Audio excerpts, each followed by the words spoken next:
Hello everyone, I am back again. I'm now on I-85 southbound. I have gotten into North Carolina, the Durham area. The discussion has been focusing today on April 24th on health, wellness. What are some tips on how we can not only achieve that, but maintain that in our lives, even into our later years? As I pointed out, wellness involves living a pain-free life, being fully mobile, not having to take any medicine, not being under pain every day, physical pain.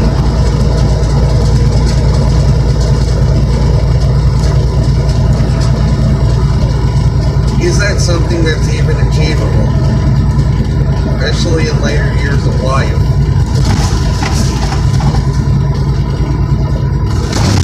Up to this point in my life, I have achieved that. Personally, I have achieved that. Up to this point in my life. That's in spite of what I touched on in my earlier videos about being in two unfulfilling marriages, being in an unfulfilling religion for 25 years. How was I able to maintain all of this in spite of all of that externally? Again, as I touched on earlier, I acknowledged to myself that I needed to do something about this. If I was not finding fulfillment, then something really needed to change so that I could find fulfillment.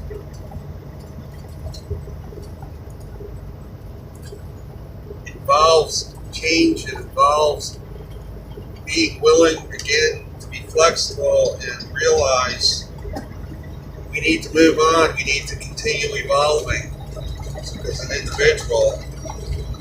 Continue looking for ways to improve, not to have the mentality though that we're not good enough, and that's why, but to expand our horizons, to always be looking for ways to grow as an individual, not necessarily to achieve perfection, but just to achieve a higher quality of life. And that has been always my personal goal. I'm always looking for ways to improve the quality of my life.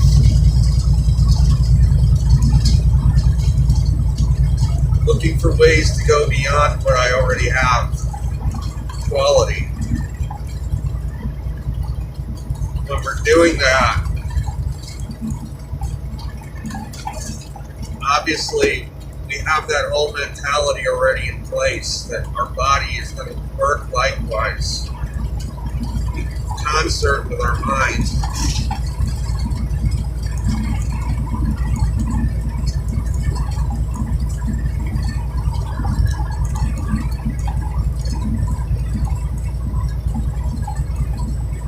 So that's my topic for today, health and wellness. Did offer some tips.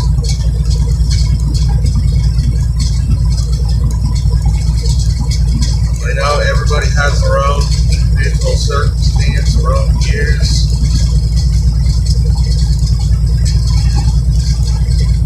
But I acknowledge there is an epidemic out there of people not being well.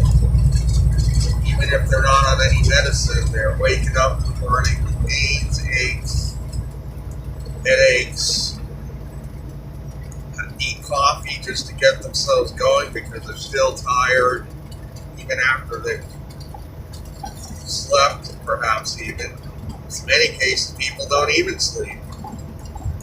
Can't sleep due to stress or other factors.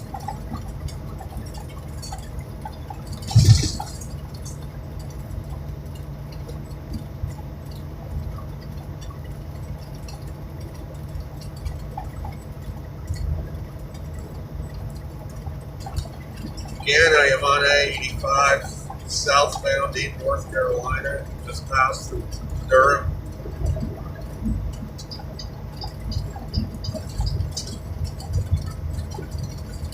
There is 29 more miles to Burlington, and Greensboro is 49 more miles, entering Orange County, North Carolina.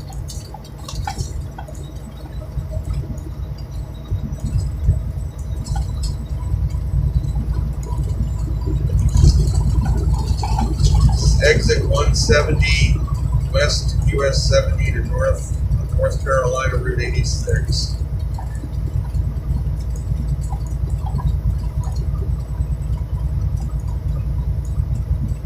Lodging Scottish Inn and a Durham Skyland Inn.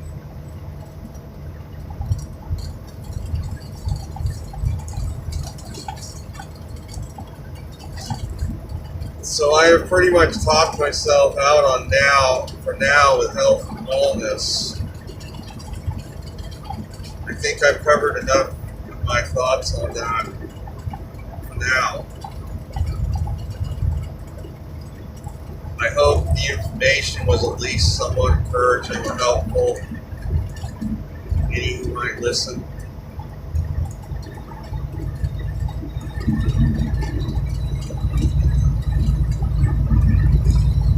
Now what I want to go into next is something on a lighter note.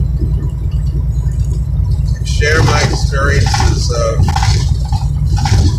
exploring Catalina Island in California. Went there for a whole week back in late January of this year.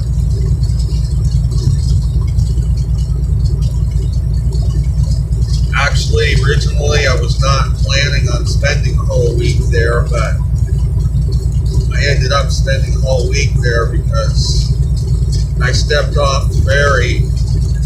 I said, there's no way I'm going to be able to really take this island in just one day. I'm going to have to stay here.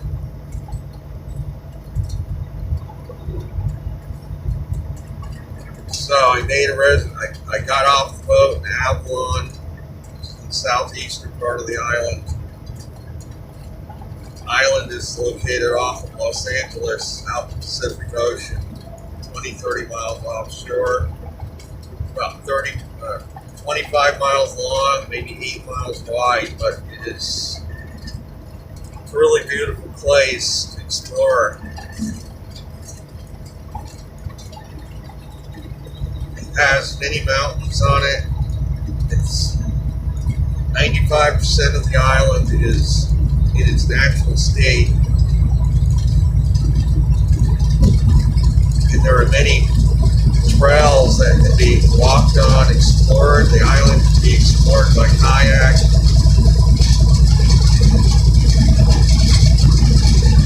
So I spent my first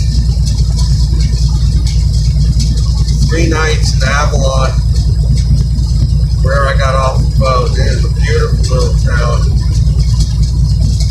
Many people there. Travel around on golf carts rather than cars.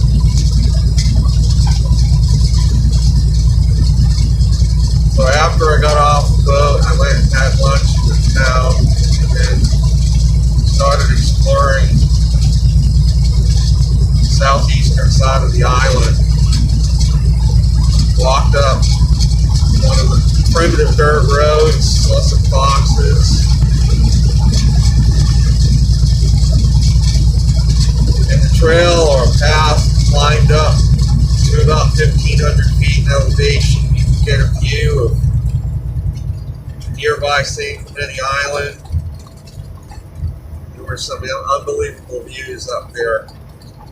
There are really no trees there to block the views. 360-degree panoramas of the surrounding ocean and the island itself as well. I hiked on around and along the ridge line. There's a ridge line there, and came back down into Avalon. eat dinner. Next day, I found out about Trans-Catalina Trail. It's a 36-mile long hiking trail. It spans the whole island almost. I decided I was going to hike this trail. My plan was they have a shuttle. The second day, I was the first full day in Catalina. After I spent one night, I took a shuttle up to the airport. That was an unbelievable ride. The road's very primitive there. There's dirt roads. This road climbed up over 1,000 feet in elevation. Unbelievable views.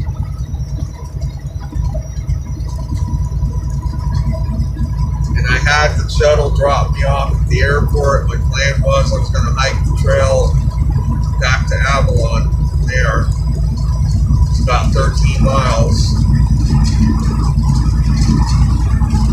And I hiked it. And again, it was one of the most beautiful hikes I've ever done.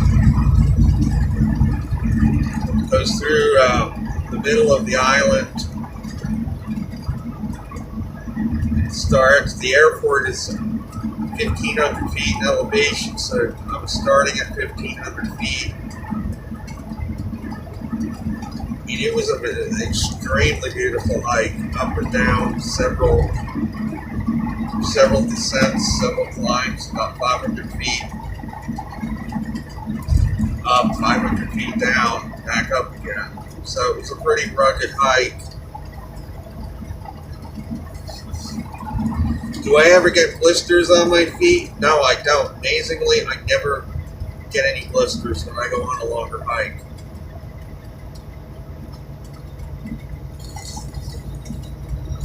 So I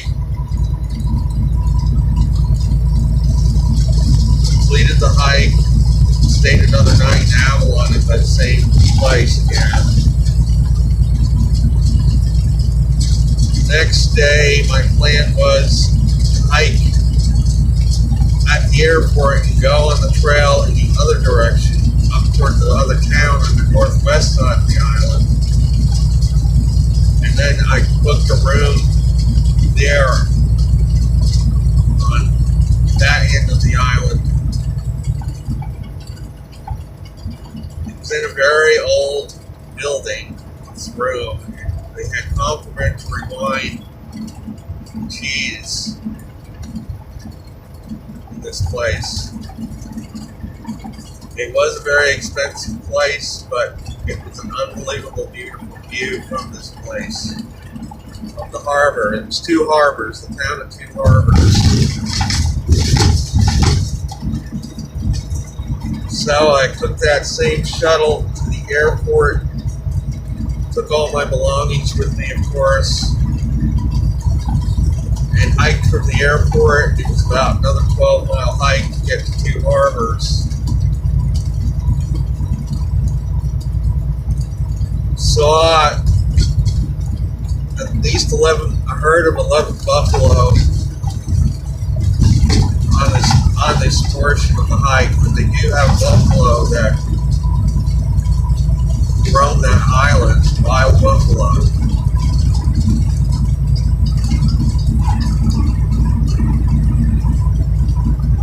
I saw them from pretty far away. We're not really close up, but I got a pretty decent look at them. And then the trail went down to this beautiful little cove on the west side of the island, southwest side. I ate my lunch there. Have a little beach there, very rocky, and it faces the open Pacific Ocean. Beautiful, beautiful spot. Then after that, the trail climbs up onto a ridge line and follows that all the way to Two Harbors. And then getting down to the place I was going to stay, which was just before you get to Two Harbors, there was actually a buffalo standing there. I had to walk a detour around it. want to get too close to it. And then I checked into the room. They actually gave you a choice of wine. I had a nice glass of wine, some cheese. I arrived, checked in. And then after that, I walked into Two Harbors, smaller town than Avalon, had dinner there, walked back to the hotel.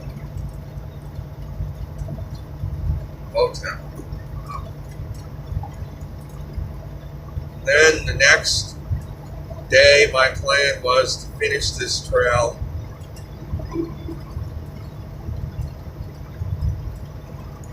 and hike the remainder of 36 miles. And this, I think, was the views from, and climbed high up on a ridge line, 1,700 feet, facing the open Pacific. And the views were just unbelievable from up there. Follow this ridge line, and then it dropped down to the northeast side of the island to this little beach where camping is allowed. So a person can spend the night on that beach in a tent if they wanted to. There are bathrooms there and everything.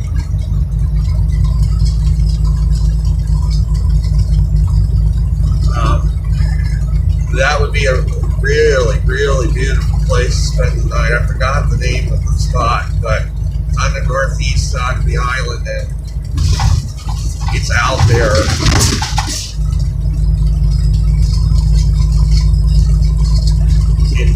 It is a beach. It's on the ocean.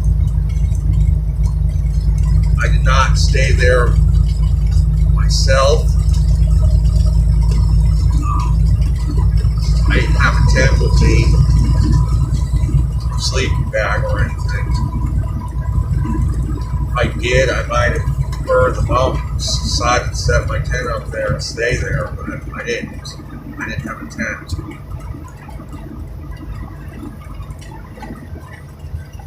So I hiked the remainder after that trail, descended off that ridge into that beach, and followed the northeastern shoreline back toward Two Harbors, and it was fairly level after that. It followed the coastline, did not really climb much or go down much after that. It was down near the sea level at that point. And eventually found my way back to Two Harbors. Was going to leave Two Harbors to go back on the ferry from there to back to Long Beach area, but there was no ferry running that day, so I booked another night at that place. The next day it ended up raining anyway, so the storm front moved in.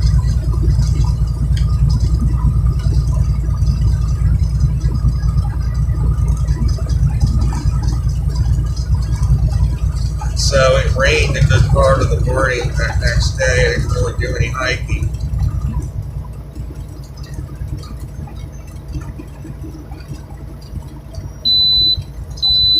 I'm coming to a way station, but I got green lighted, so I don't have to go in.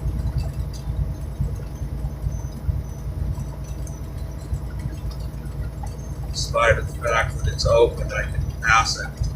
It really helps. So,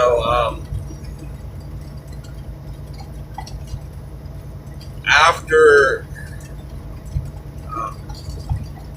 the rain stopped, I did go out on a hike. The sun came out, and I just went on a hike. I just did some exploring around Two Harbors. So there's a ridge line up just north of there that I There was a trail, I just went up it, top, enjoyed store views. And eventually I worked my way over to the Pacific side of the island, and I invented my own way to get back, but as I was going down to get back to Two Harbors, the trail was just very, kind of almost petered out, going down into some thickets and cactus. So trying to step over these cactuses, I tore my pants up in the crotch, so I didn't have another pair of pants with me.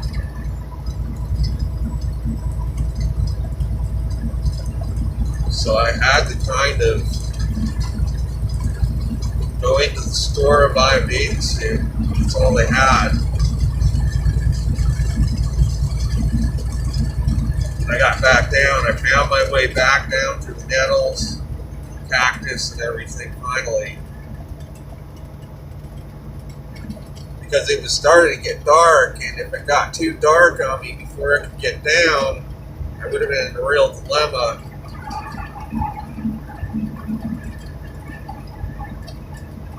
With all the cactus around, with all the prickly stuff, I really needed to see where I was going, obviously. I finally got down almost to the bottom, and then there was a huge gully that I couldn't get past, so I had to follow that for a while. I finally found a spot I could get down in it and up the other side safely. Then got back to Two Harbors, bought a bathing suit.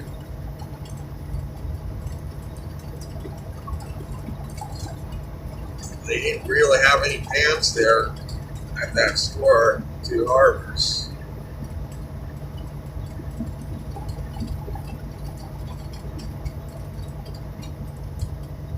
Then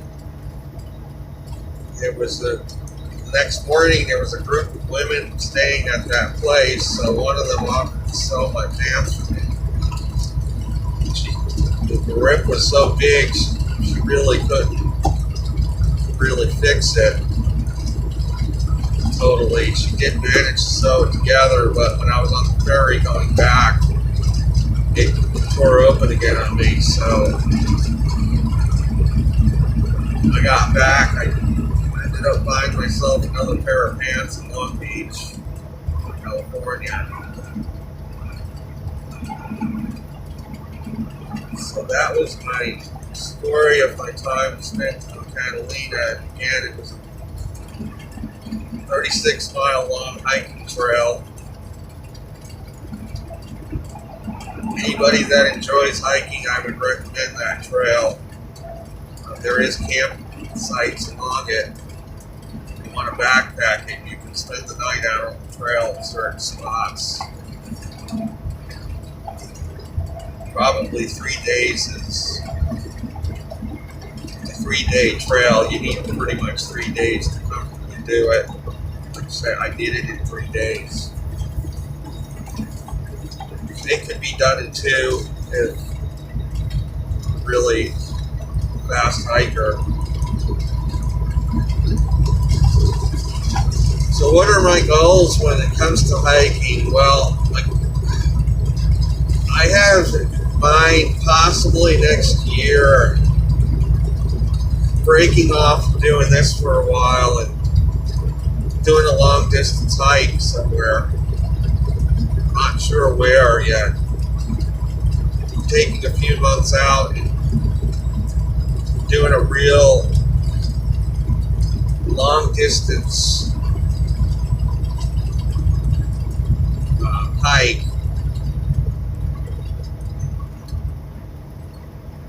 I don't think it's going to be the Appalachian Trail because I'm very familiar with that trail already. It's kind of crowded. I don't like it too crowded. Too many people run that trail. And it's, I don't know, it's a beautiful trail, don't get me wrong. I have in mind starting out a I've never done a long distance hike. I have in mind starting out with something like the Oregon Coastal Trail or something, where I don't have to.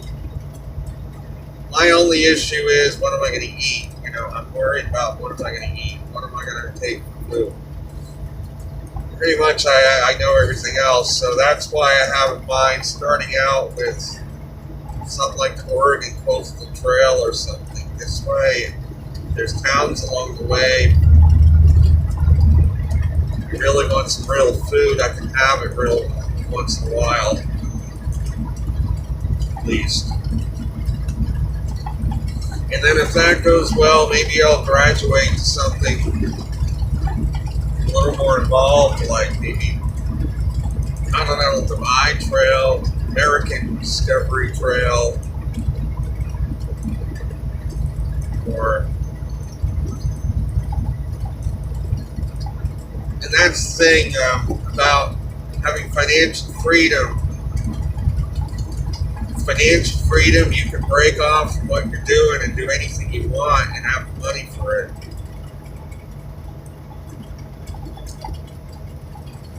Have finances to do it without having to work.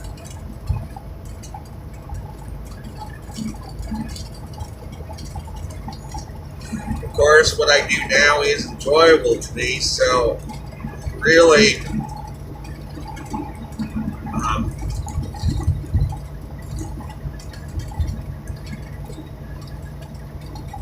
I don't, in a sense, I don't really ever work. So as most people think of work, to me, this really isn't really work because I enjoy doing it. And I can take off anytime I want to enjoy a particular place, explore it for a few days. So to me, I'm already in a sense retired, in the sense that I'm not spent working my whole life away at something that I don't really enjoy doing.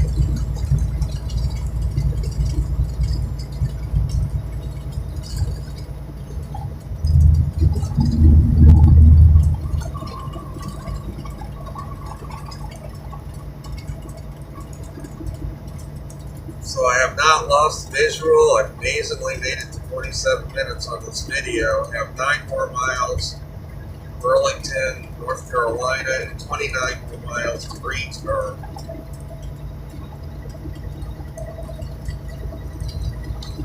And 150 more miles to the South Carolina line. From there, it's another 100 to Georgia line, and then about another less than 100, I think, to Atlanta. So I have probably about 350 more miles to cover my destination. Maybe a bit less.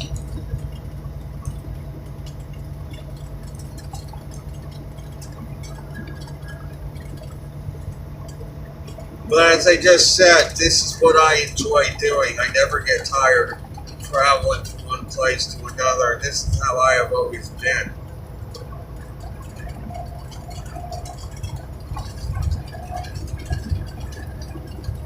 This is exit 150, Graham City Limit. It's a Flying J and a Pilot Travel Center off this exit.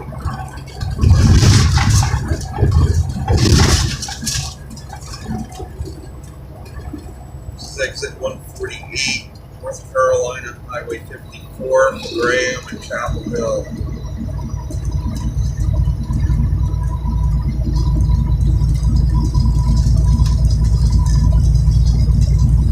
So I thought I would make this video a little lighter, sharing some experiences I've had.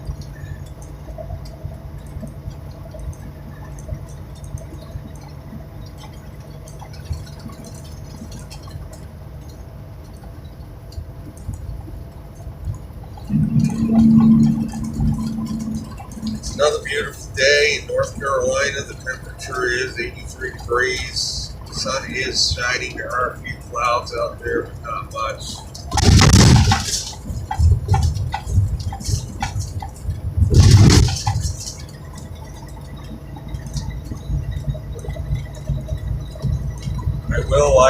making it into Georgia today, but I don't think I'm going to be doing any deliveries till tomorrow. I have about 7 more hours.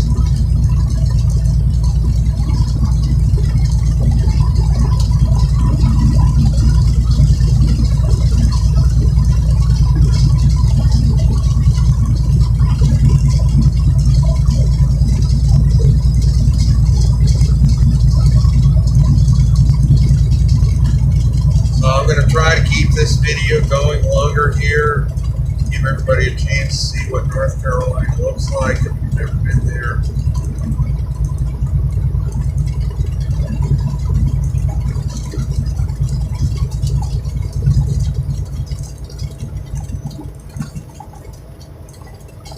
I don't think I'm really going to talk much more about anything at this point. I think I've talked myself out for now at least.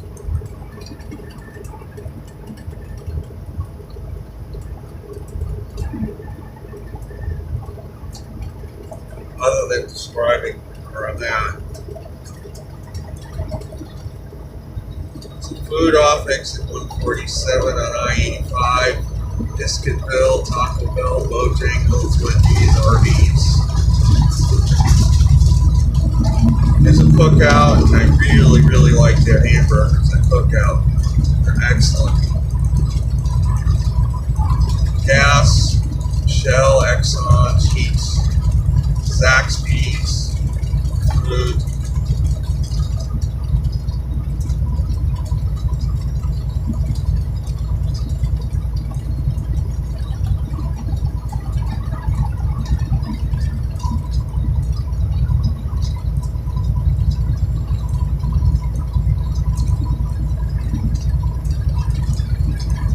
This is exit 145, North Carolina 49, Burlington downtown.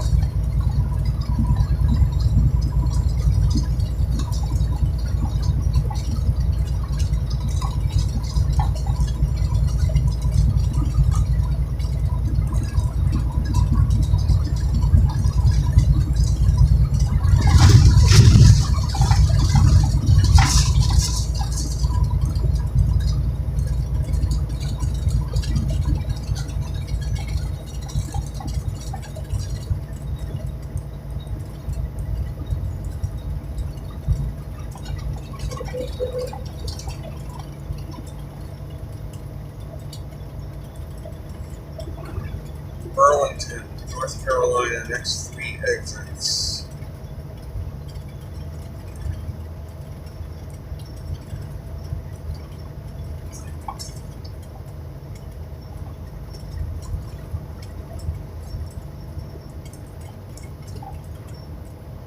Exit 45, Liberty, town of Liberty as well.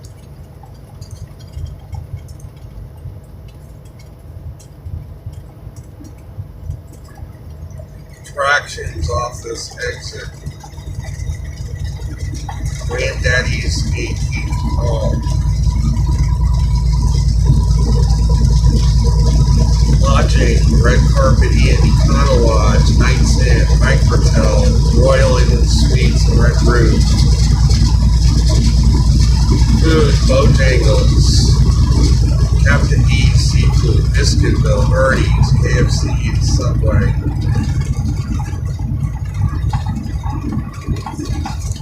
Gas, BP, Speedway, Shell, Sheetz, Food, Burger King.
23 more miles to Greensboro. Charlotte, 110 more miles.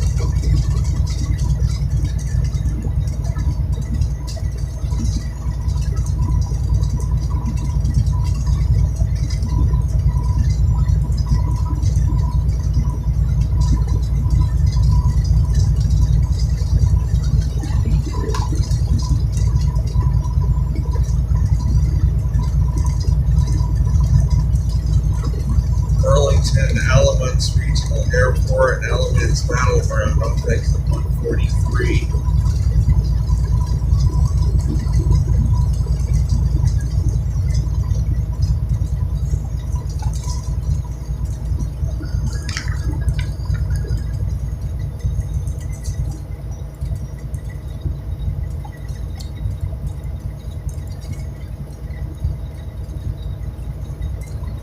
Off this exit, Biscuitville, Wendy's, Waffle House, K&W Cafeteria, Gas, Sheets, and Easy Stop.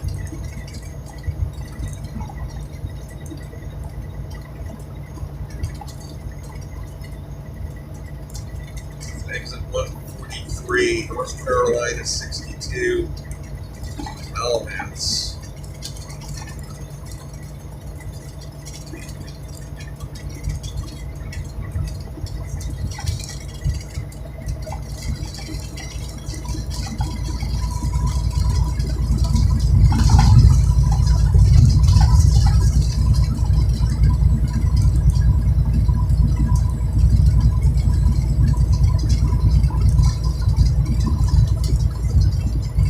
Lodging, exit 141, Best Western, Courtyard, Marriott, Super 8, Holiday Inn Express, a couple of others.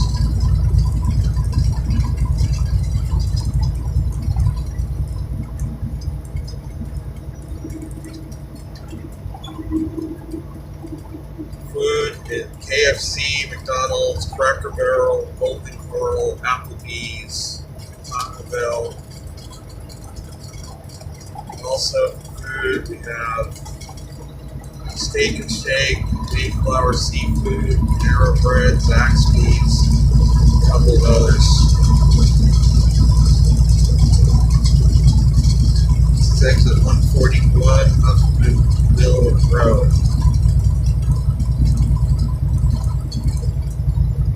Gas at the BP and Circle K.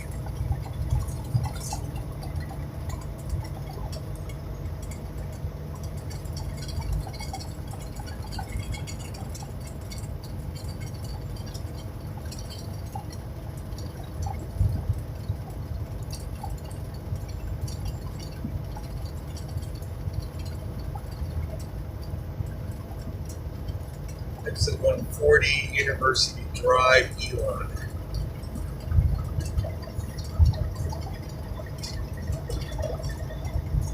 Food, McDonald's, KFC, well, that's this exit.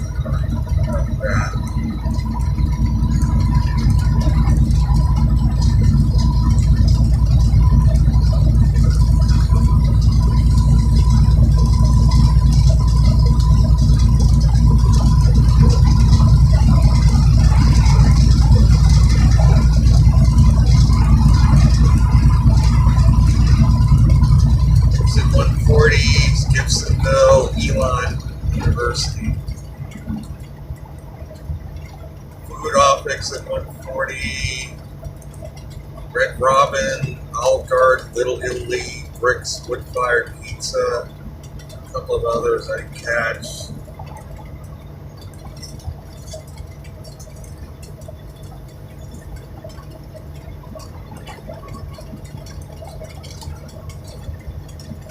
Rest area, 1.25 miles. I'm probably going to be stopping there briefly to take a bathroom break.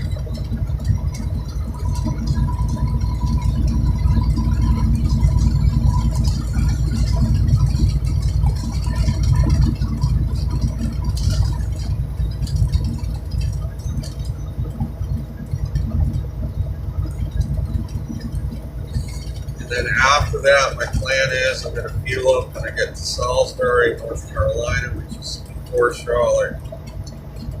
Probably have lunch there as well.